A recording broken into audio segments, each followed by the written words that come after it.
Details లోకి వెళ్తే విశాఖలో టీడీపీ నిర్వహిస్తున్న ఎన్నికల ప్రచార సభలో పశ్చిమ బెంగాల్ సీఎం మమతా బెనర్జీ మాట్లాడుతున్నారు. ఇప్పుడు లైవ్ లో చూద్దాం. మన రాష్ట్ర ముఖ్యమంత్రి వర్యులు ఈ దేశంలో మోడీ హఠావ్ దేశ్ కో బచావ్ అనే నినాదంతో ప్రజల వద్దకు వెళ్తున్న మన నాయకులు మన కేంద్ర ప్రభుత్వాన్ని దించి మళ్ళీ కొత్త ప్రధానమంత్రిని తీసుకురావడానికి ఆయన ప్రయత్నం చేస్తున్నారు. ముఖ్యమంత్రి గారిని మాట్లాడవలసిందిగా కోరుతా ఉన్నా.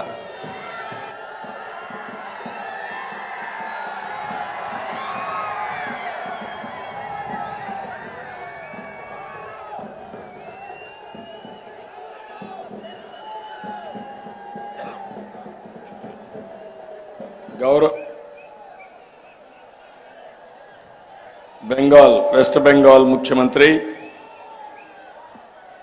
మనందరి అభిమాన నాయకురాలు శ్రీమతి మమతా బెనర్జీ గారు,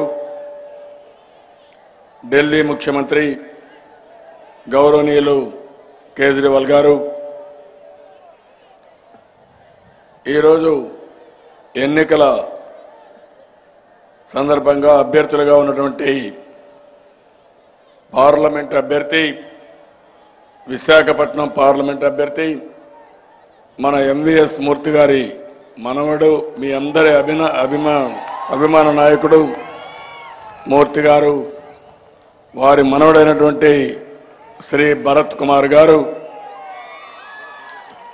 విశాఖ నార్త్, విశాఖ ఉత్తరం అభ్యర్థి అయిన మాజీ మంత్రి గంటా శ్రీనివాసరావు గారు,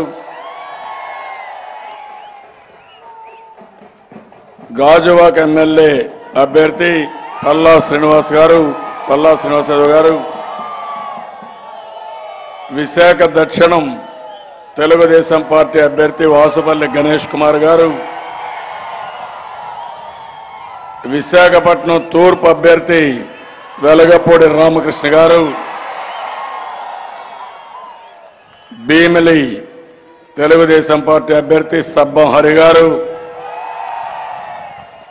విశాఖ పశ్చిమం అభ్యర్థి శ్రీ గణబాబు గారు,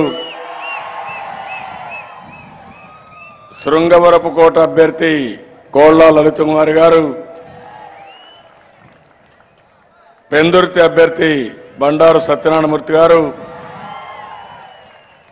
నగర అధ్యక్షులు రహమాన్ గారు, గౌరవ శాసన మండలి సభ్యులు, ఈరోజు విశాఖపట్నం నలుమూల నుంచి వచ్చిన సోదరమండలందరికీ, నాకు ప్రాణ సమానమైన తెలుగుదేశం పార్టీ కార్యకర్తలందరికీ, కుటుంబ సభ్యులందరికీ మనస్ఫూర్తిగా నమస్కారాలు, అభినందనలు, శుభాభినందనలు. ఈరోజు మీ ఉత్సాహం చూస్తున్నాను. ఒక ప్రశాంతమైన వాతావరణం, సముద్రం ఎంత నిండుగా ఉంటుందో అంత నిండుగా, అంత ప్రశాంతంగా ఇక్కడున్నారు. మిమ్మల్ని చూస్తూ ఉంటే విశాఖపట్నం సముద్రమే గుర్తొస్తా ఉంది. ఈరోజు వెస్ట్ బెంగాల్ నుంచి మమతా బెనర్జీ గారు మనకు సహకరించడానికి, సంఘీభావాన్ని తెలియజేయడానికి వచ్చారు. వారిని గట్టిగా మీరందరూ కూడా అభినందించాలి, ధన్యవాదాలు తెలియజేయాలి, కృతజ్ఞత తెలియజేయాల్సిన అవసరం ఉంది.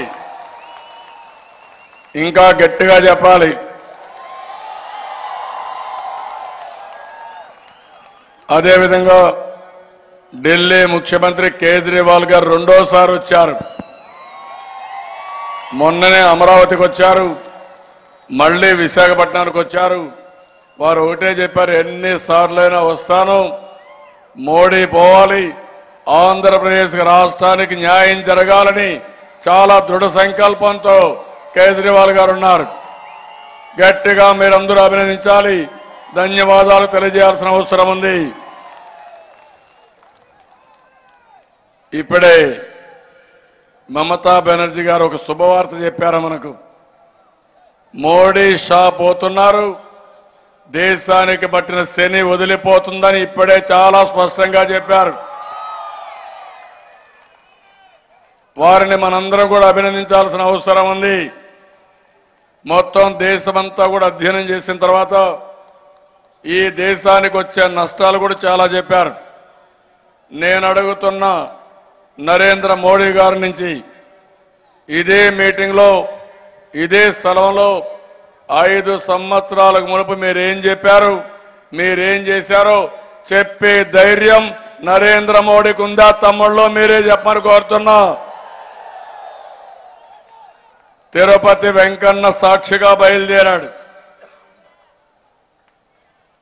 తిరుపతి వెంకటేశ్వర స్వామి సాక్షిగా చెప్పిన మాట విభజన హామీలు నిలబెట్టుకుంటామని, ప్రత్యేక హోదా ఇస్తామని, అదే సమయంలో అమరావతి నగర అభివృద్ధి కోసం, రాజధాని అభివృద్ధి కోసం అన్ని విధాలా సహకరిస్తానని చెప్పి 4 సంవత్సరాలను ఇవ్వకుండా మన వాళ్ళు ఇబ్బంది పెట్టిన వ్యక్తి, మన రాష్ట్రానికి నమ్మక ద్రోహం చేసిన వ్యక్తి ఈ నరేంద్ర మోడీ అని చెప్పి మీకు తెలియజేస్తున్నా.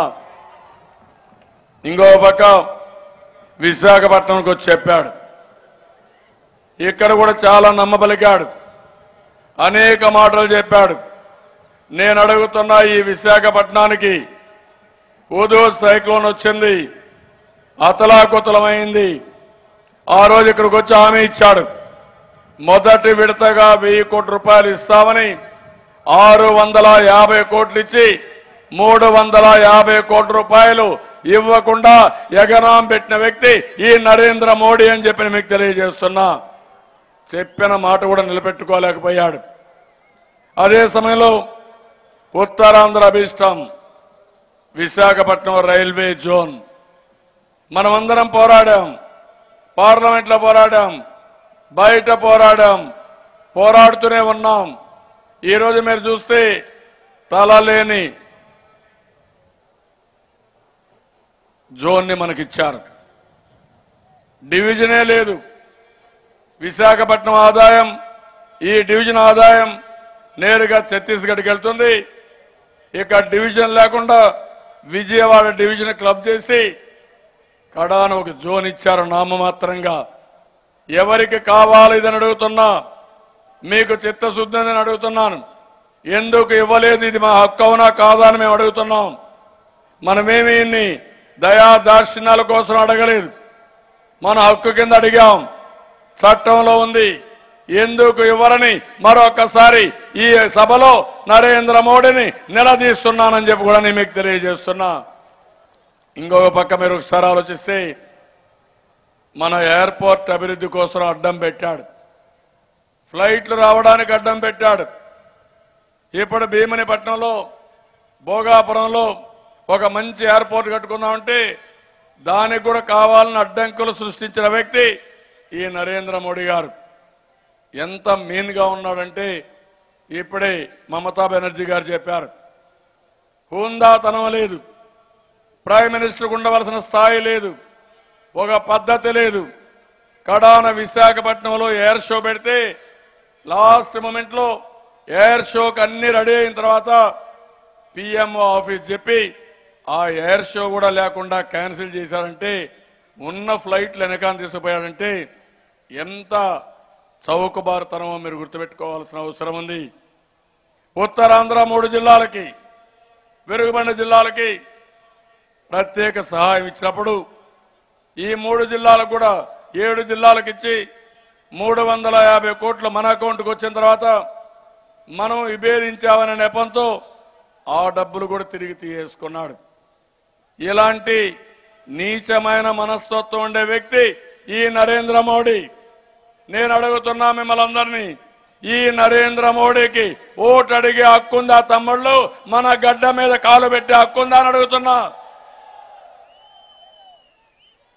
ఈరోజు వస్తే మీరు చూస్తున్నారు, మళ్ళీ మొన్న వచ్చాడు, కర్నూలులో మీటింగ్ పెట్టాడు, రేపు రాజమండ్రిలో మీటింగ్ పెడతానంటున్నాడు. నేను అడుగుతున్నా, మీకు ఓట్లు వస్తాయా అని అడుగుతున్నా. ఏం తమ్ముళ్ళు, ఎవరైనా మన రాష్ట్రంలో ఒక ఓటు వేస్తారా నరేంద్ర మోడీకి, బీజేపీకి? ఎవరైనా సిద్ధంగా ఉన్నారా? మీరు హెలికాప్టర్లో ఫ్లైట్లో వస్తున్నారు కానీ మీ ఫ్లైట్ ఖర్చులు కూడా ఓటేసే పరిస్థితిలో ఈ రాష్ట్రంలో లేరని మరొకసారి హెచ్చరిస్తున్నా. డిపాజిట్లు కాదు కదా, కనీసం నామమాత్ర ఓట్లు కూడా ఎక్కడ రావు. నేను ఒకటే చెప్తున్నాను, నరేంద్ర మోడీ ఓడిపోతేనే దేశం బాగుపడుతుంది తప్ప ఈ నరేంద్ర మోడీ వల్ల ఈ దేశానికి లాభం లేదు లేదు లేదని మరొకసారి తెలియజేస్తున్నా. ఏం సాధించారు మీరు? మమ్మల్ని విమర్శిస్తున్నారు. ఆంధ్రప్రదేశ్లో అభివృద్ధి చూడండి, వెస్ట్ బెంగాల్లో అభివృద్ధి చూడండి, ఢిల్లీలో అధికారం లేకపోయినా, స్టేట్ హుడ్ లేకపోయినా కేజ్రీవాల్ గారు అన్నిత్యం పనిచేస్తూ ఢిల్లీని అభివృద్ధి చేయడం కోసం అన్ని ప్రయత్నాలు చేశారు. ఈ దేశంలో ఏ వర్గం హ్యాపీగా ఉన్నారు మీ వల్ల? పేదవాళ్ళకి ఏమైనా వరగబెట్టారా? ₹1 వచ్చిందా? వాళ్ళ జీవన ప్రమాణాలు పెరిగాయా? ఆర్థిక వ్యవస్థ ఏమైనా మెరుగుపడిందా? రైతులు ఏమైనా లాభపడ్డారా? మీరు చెప్పారా ఆ రోజు పెద్ద నోట్ల రద్దీ. ఇక విశాఖ